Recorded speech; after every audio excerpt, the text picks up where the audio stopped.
So Todd's talking about putting your plan together. The questions you're going to ask people. What are they going to ask you, and how are you going to answer that?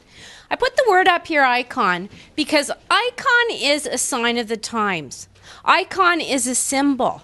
It's a place that links you directly to where you want to go. It's something that people automatically recognize and either find their way to the washroom, they're able to link into the right place they need to go, they know whether the symbol is friendly or unfriendly.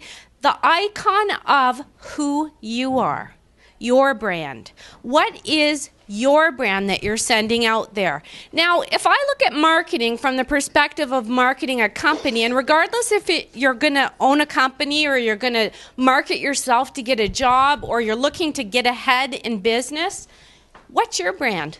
What are you saying about your icon?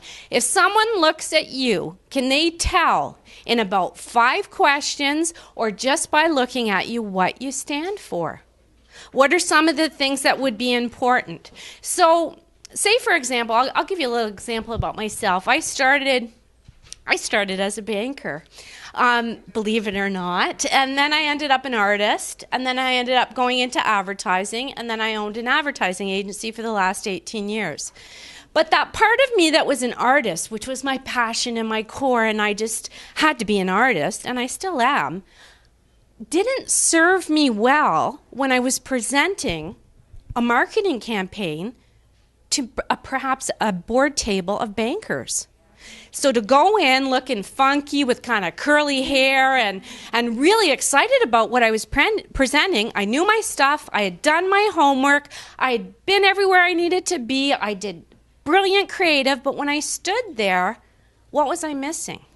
They looked at me immediately and maybe thought, pretty artsy girl, but we wonder, how much is she in keeping with what we're doing? Over the course of the 18 years, now this was in the first part of my career, I quickly realized that I am my icon, and each one of you are your own icons.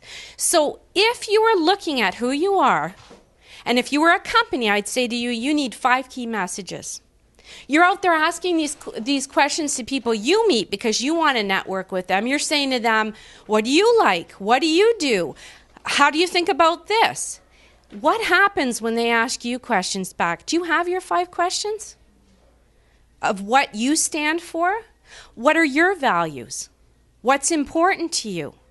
When you walk into the room, does your brand say, I got up early, I'm not walking in here late, I had the time and the foresight to get dressed appropriately, to have the right package in my hand when I walked in. I have my pen with me. I'm ready to hear what you have to say. I'm alert and I'm present.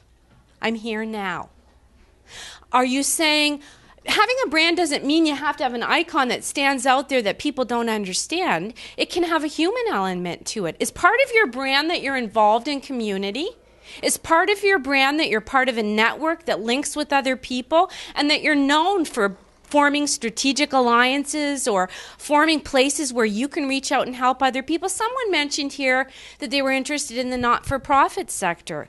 Well, if you're interested in getting involved with the not-for-profit sector, one of the best things to do is to get involved in it from a committee, a membership position. And in my case, I thought, you know what? I have to go and present to boards. And I'm asking them to consider doing marketing of their not-for-profit agencies. I better understand what's important to them. So I got on boards. I got on committees. I knew how important every decision they made was, and that when they were looking at what I was presenting, I knew how they were looking at it. So it gave me an advantage of having a better relationship with them. It's all about getting to know who you're working with. But if part of your brand is that you're community driven, that people can know who you are and know where you've been involved, that you're connected, you're committed, you show up for the meetings, that all builds a part of your brand. So find 5 things. Write them down. Write down what it is I stand for. Is it community? Is it if it's getting ahead or becoming or learning or becoming knowledgeable or finding alliances, then prove it. Get out there and do it. But write those 5 things down and say them to yourself, and then think Could I answer anything anyone asked me from one of these places? If somebody asked me my involvement in something, could I put it against those 5 questions, and would it hold the test of time and say, yes, that's what she stands for? The reason for this is because when other people are out there talking about you, at the end of the day, people do business with people they know, they like, and they trust, period. Regardless of the sector you're in, whether it's automotive, whether it's education, whether it's accounting, if people don't feel they know you and can trust you, they aren't going to do business with you. They aren't going to promote you. They aren't going to put you forward in front or refer you to anyone else. So know who you are so that you can communicate that out to them and be sure of what that stands for. So write your 5 things down and look at them daily and measure it up to when you're up against a challenge and say, what would be important to me in this case? And is this a part of what my icon is? So when you see the Nike swish or swoosh or you see someone's words that stand for who they are, that image should represent, when you look at you, what you are. Can we go the next? Thanks. What is that message? What is the message that you're sending? So those 5 things then should be crafted into a message. And make it a commitment to yourself. Set it up in your goals that Therese and Todd are talking about when you're looking at setting up your career or your next job or your opportunity of what you could go forward with. How can you position yourself differently to get to where you want to go? Okay, the next, please. So your mission. Now you're out there and you're deciding where you're going to be. How are you going to find out about where it is that you want to be?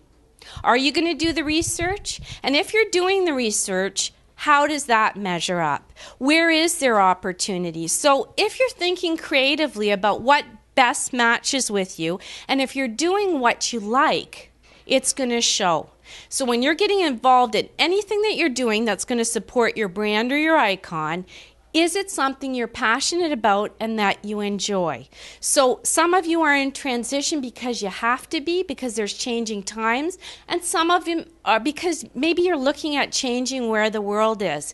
And I agree, don't look at where we are right now as a place that it ends up being that there's not opportunity. For me, I look at what's going on right now, and 18 years ago when I started, companies, individuals, service industries that I worked with, I had to do somersaults to convince them to work together.